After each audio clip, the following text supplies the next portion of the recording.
दोस्तों ईएसआई में 2022 की नई वैकेंसी आ चुकी है, जिसमें यूडीसी, स्टेनो एंड एमटीएस की वैकेंसी निकली हुई है।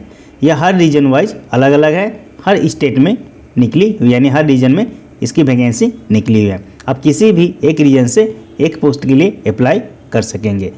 आप एक पोस्ट के लिए एक से या अधिक, 2, 3 या एक से अधिक आप अप्लाई नहीं कर सकते, यानी एक रीजन से आप एक पोस्ट के लिए एक ही वैकेंसी को अप्लाई कर पाएंगे। तो चलिए देखते हैं कि कितनी वैकेंसी निकली है। यह मैंने बिहार रीजन की ली हुई है, अलग अलग रीजन में अलग अलग वैकेंसी निकली हुई है।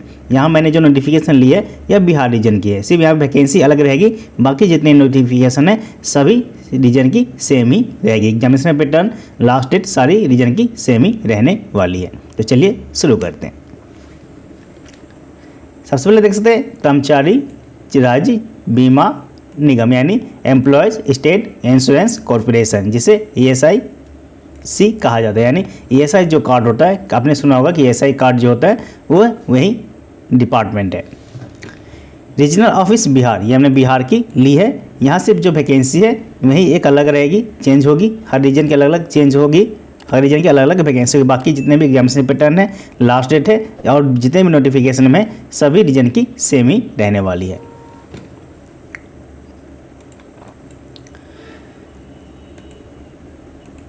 Recruitment to the post of upper division clerk UDC, stenographer steno and multitasking, जिसे MTS भी कहा जाता है, for Bihar region in ESI corporation.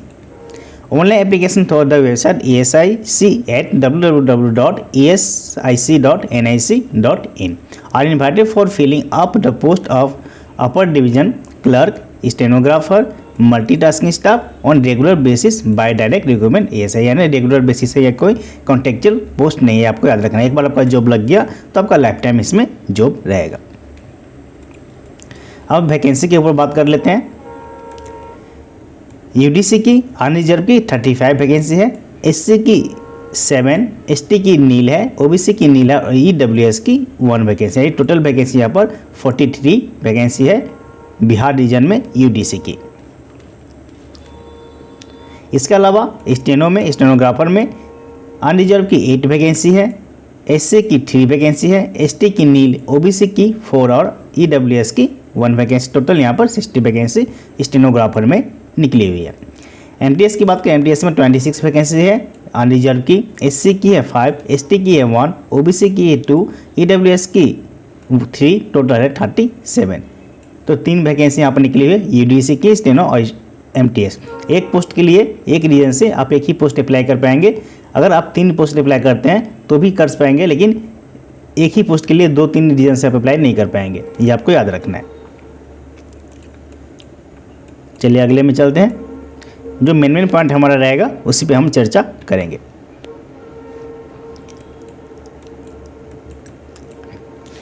पे स्केल की बात करें तो पे स्केल आपका पे लेवल 4 रहने वाला है। यहाँ पर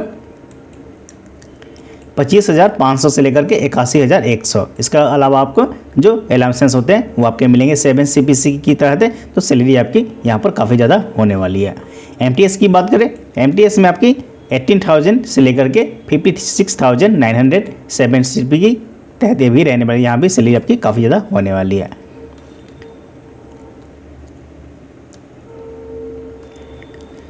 अगला एसेंशियल क्वालिफिकेशन। क्वालिफिकेशन इसमें क्या चाहिए? यूडीसी के लिए ए डिग्री ऑफ रिकॉग्नाइज्ड यूनिवर्सिटी और इक्विवेलेंट, यानी आपके पास बैचलर डिग्री होना चाहिए, किसी भी स्ट्रीम में हो चलेगा, आर्ट्स कॉमर्स साइंस कोई भी स्ट्रीम में, बस आपके पास बैचलर डिग्री होना चाहिए। दूसरी कंडीशन है working knowledge of computer including use of office suites and database, यानी आपको कंप्यूटर नॉलेज होना चाहिए। अगर आपके पास सर्टिफिकेट 6 मंथ 1 ईयर का सर्टिफिकेट है तो आपके लिए बेस्ट है, लेकिन यहाँ पर सर्टिफिकेट नहीं मांगा गया, आपके पास नॉलेज होना चाहिए, यही उन्होंने बोला है। दूसरा स्टैंडर्ड में 12th क्लास पास और equivalent from a recognised board और यूनिवर्सिटी, यानी आपके पास 12वीं पास होनी चाहिए और स्किल रहनी चाहिए डिटेक्शन में 10 मिनट्स 80 वर्ड पर मिनट, यानी 80 वर्ड पर मिनट के हिसाब से आपकी 10 मिनट आपके यहाँ पर डिटेक्शन होंगे और आपके टाइपिंग वहाँ पर होंगे 50 मिनट इंग्लिश में और 65 मिनट्स हिंदी आपके समय वहाँ पर मिलेंगे ओनली कंप्यूटर में। तो यहाँ पर कोई स्टेनो की सर्टिफिकेट यहाँ पर नहीं मांगी गई, सिर्फ आपके पास 12th पास होना चाहिए। अगर आपके पास नॉलेज है, थोड़ी सी भी नॉलेज है, या आप कर सकते हैं स्टेनो का टाइपिंग वहाँ पे कर सकते हैं, रिटेक्शन कर सकते हो, आप इसे अप्लाई कर पाएंगे अगर आपके पास सर्टिफिकेट नहीं है फिर भी। अगला पोस्ट है एमटीएस का सिंपल मैट्रिकुलेशन यहाँ पर मांगी गई है। तो जो लोग यहाँ तीनों पोस्ट के लिए एलिजिबल है वो तीनों पोस्ट अप्लाई कर पाएंगे, लेकिन एक पोस्ट के ही अप्लाई कर पाएंगे एक रीजन से, क्योंकि तीनों पोस्ट का एग्जाम जो है आपको अलग अलग होगा। मान लीजिए आपने बिहार से भी यूडीसी के लिए अप्लाई कर दिया और दिल्ली से भी यूडीसी के लिए अप्लाई कर दिए तो आपका कैंसिल हो जाएगा। आपको कोई एक पोस्ट के लिए एक रीजन से अप्लाई करना, आप तीनों पोस्ट अप्लाई कर पाएंगे, लेकिन एक रीजन से कर सकते हैं, एक पोस्ट के लिए आप 2-3 जगह से अप्लाई नहीं कर पाएंगे।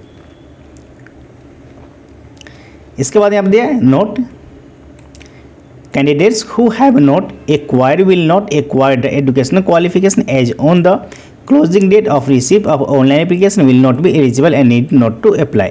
यानी कि 15 तारीख इसकी लास्ट डेट है, 15 तारीख से पहले आपकी जितने भी क्वालिफिकेशन है आपके पास होने चाहिए। अगर आपके पास क्वालिफिकेशन 15 तारीख से पहले आपके पास नहीं है तो आप जो एलिजिबल नहीं होंगे, आपको निकाल दिया जाएगा अगर आप अप्लाई भी करते हैं तो।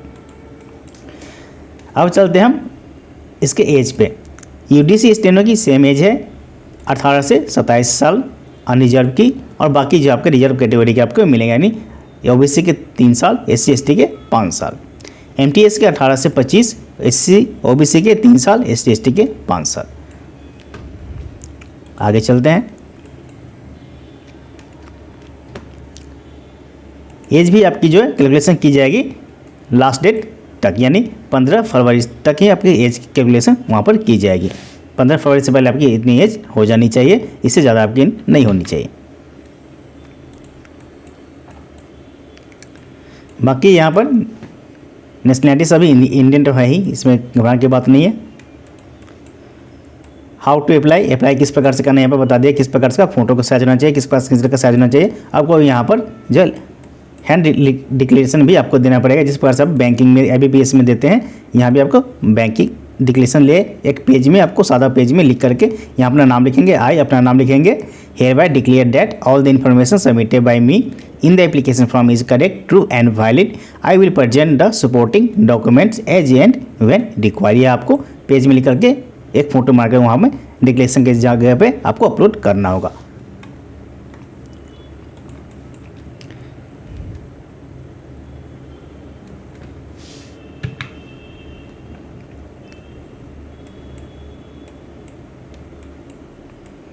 बाकी यहाँ पे स्टेप दिया है किस प्रकार से आपको रजिस्ट्रेशन करना है, या हमारी जरूरत करनी है, जब अप्लाई करेंगे तो वहाँ पर आपको मिल ही जाएगा।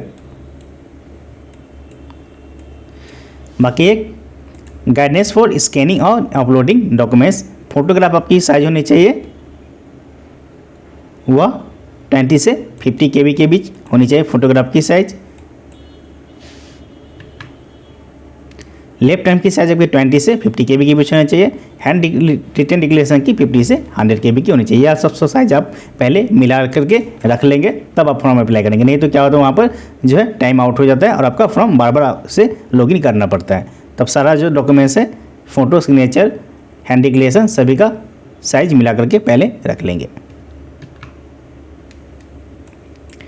इस centre of examination while applying online application candidate must select the centre in the application from in which he she desire to take the examination. वहाँ पे जब फॉर्म फिलअप करेंगे तो वहाँ पर आपको अलग अलग एग्जामिनेशन सेंटर शो होंगे, आपको वहाँ पे सिलेक्ट करने होंगे किस सेंटर में आपको एग्जामिनेशन देना है।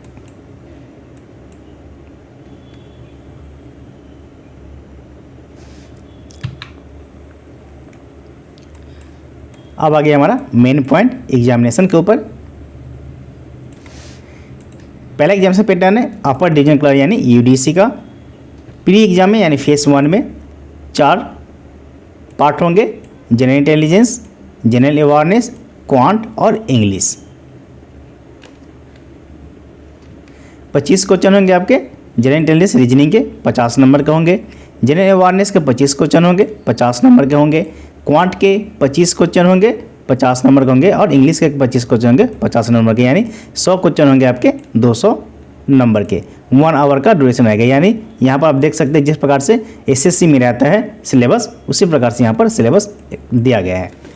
आपके 100 क्वेश्चन रहेंगे 200 नंबर के, और जो सिलेबस आपका एसएससी में वहाँ भी यहाँ भी सेम ही सिलेबस देखने को मिलेगी। बस यहाँ पर क्वांट और इंग्लिश कॉम्प्रिहेंशन, यहाँ पर देख सकते कॉम्प्रिहेंशन है, यहाँ पर आपको आरसी यहाँ पर ज़्यादा पूछे जाएंगे।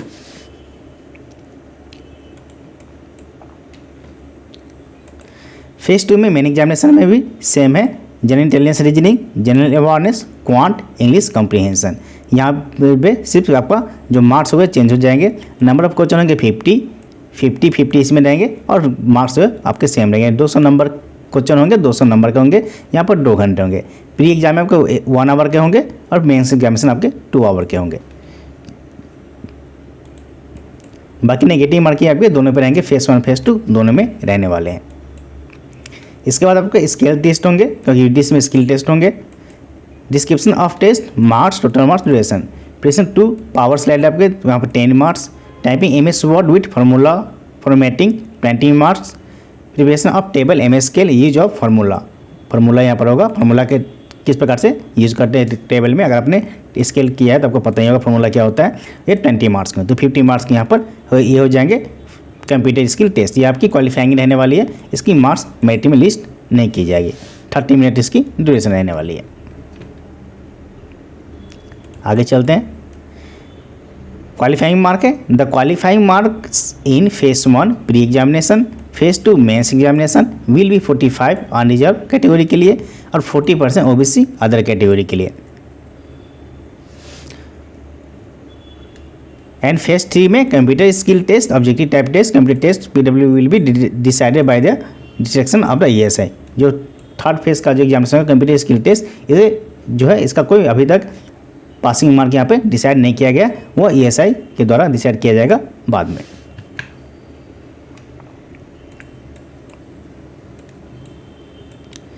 नेक्स्ट हम चलते हैं स्टेनोग्राफर के ऊपर। स्टेनोग्राफर में आपके English language and comprehension, number of question 100 होंगे, 100 मार्क्स के। रीजनिंग एबिलिटी 50 क्वेश्चन, 50 मार्क्स के।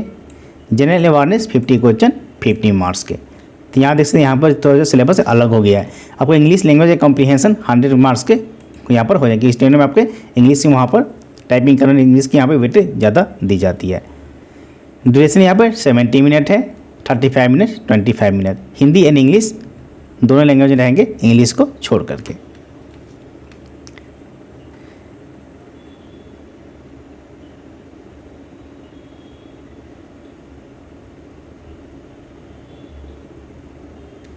इसके बाद फेज 2 में आपके स्किल टेस्ट होंगे। यहाँ पर प्री मेंस एग्जामिनेशन एक ही बार मेंस एग्जामिनेशन यहाँ पर ले लिया गया है। स्किल टेस्ट में आपके होंगे इंग्लिश 50 मिनट्स और हिंदी 65 मिनट। तो थोड़ा सा आपको स्टेनो का नॉलेज है या जिनके पास स्टेनो का सर्टिफिकेट है वो यहाँ पर जरूर अप्लाई करें। जिनके पास नहीं हो भी अप्लाई कर पाएंगे, लेकिन उनका यहाँ बशर्ते उनका टाइपिंग स्पीड अच्छा होना चाहिए और डिटेक्शन उनका अच्छा होना चाहिए। क्वालिफाइंग मार्क की बात करें तो क्वालिफाइंग मार्क यहाँ पर दिया है। फेज 1 में एग्जामिनेशन 45% अनरिजर्व के लिए, 40% OBC के लिए। The qualifying standard in phase 2 stenographer skill test will be decided by the ESI। जो स्किल टेस्ट होगा आपका स्टेनोग्राफी का, वो डिसाइड कर जाएगा बाद में कितने नंबर पे आपको क्वालिफाई किए जाएंगे। नेक्स्ट है हमारा MTS MLT टास्किंग स्टाफ। इसका बाद कि यहाँ भी सेम है, general intelligence, general awareness, quant, English comprehension. यहाँ भी 25-25 क्वेश्चन रहेंगे चारों सेक्शन में और 50-50 नंबर के 200 नंबर के रहने वाले, 1 आवर के रहेंगे। यहाँ भी 1/4 में आपकी नेगेटिव मार्क की रहेंगी। फेज 2 में की बात करें तो फेज 2 में भी वही है, general intelligence, general awareness, quant, English. यहाँ भी 4 सेक्शन में रहेंगे, 50-50 क्वेश्चन रहेंगे। मेंस एग्जामिनेशन 200 नंबर के क्वेश्चन रहेंगे, 200 मार्क्स के। 200 क्वेश्चन रहेंगे 200 नंबर के। 2 घंटे की आपकी एग्जामिनेशन होने वाली है। यहाँ भी सेम है, 45% अनरिजर्व के मिनिमम आपको लाने पड़ेंगे और 40% OBC के लिए।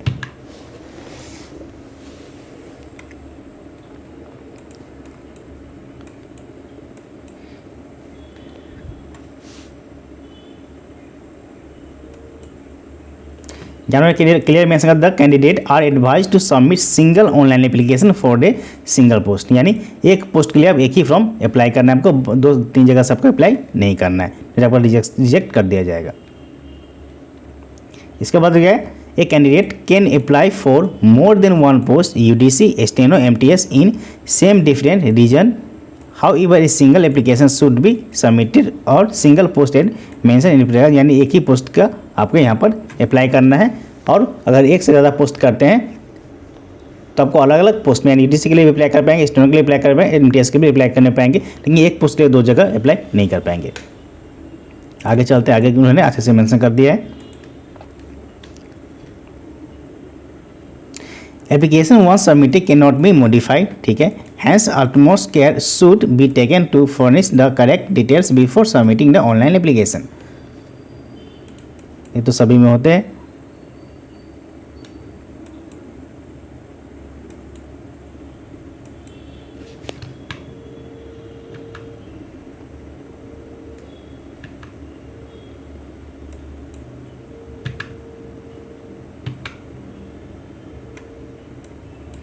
अब आगे एक इम्पोर्टेंस डेट्स के ऊपर।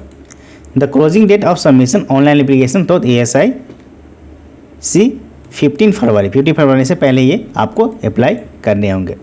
लिंक भी आपके 15 फरवरी तक ही खुले रहेंगे, इसके बाद आपके बंद हो जाएंगे। तो 15 फरवरी से पहले आपको इसे अप्लाई कर देना है।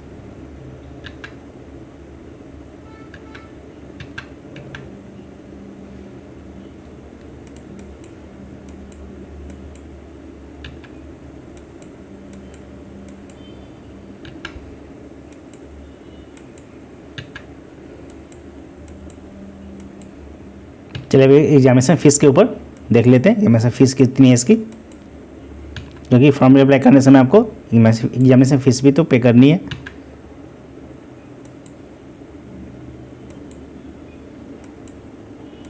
चलिए यहाँ पर एग्जामिनेशन फीस के ऊपर है। फीस के वर्ग SC ST PWD departmental candidate, female candidate and ex serviceman. The fees 250 shall be refunded. यहाँ पर देखिए रिफंडेड है। Duly deduction bank charge as applicable on appearing on the candidate in the phase 1 return. जिस प्रकार से आपका जो RRB railway में जिस प्रकार से आपका 500 लिया गया था, 500 रुपये लिया गया था, और एग्जामिनेशन देने के बाद आपको 400 रुपये वापस कर दिए गए थे, यहाँ भी सेम है। यहाँ आपको जो SC ST कैंडिडेट है उनको ही सिर्फ वापस होंगे, 250 रुपये उनको फॉर्म फिलअप के समय देने होंगे। और जब आप वे फेस 1 के यानी प्री एग्जामिनेशन अटैम्प्ट कर लेंगे तो उनका जो पैसा है 250 रुपये, 250 रुपीज़ उनका रिफंड हो जाएगा। लेकिन बाकी दूसरे कैंडिडेट के लिए नहीं है, बाकी अदर कैंडिडेट के लिए 500 आपको देने ही होंगे। तो यानी मान लीजिए SC ST PWD candidate, female candidate की फ्री है, लेकिन आपको एग्जामिनेशन फॉर्म भरते समय को 250 रुपये देने होंगे, और जब आप एग्जामिनेशन देंगे तो आपका रिटर्न रिफंड हो जाएगा। लेकिन बाकी अदर कैंडिडेट को आपको 500 देने होंगे।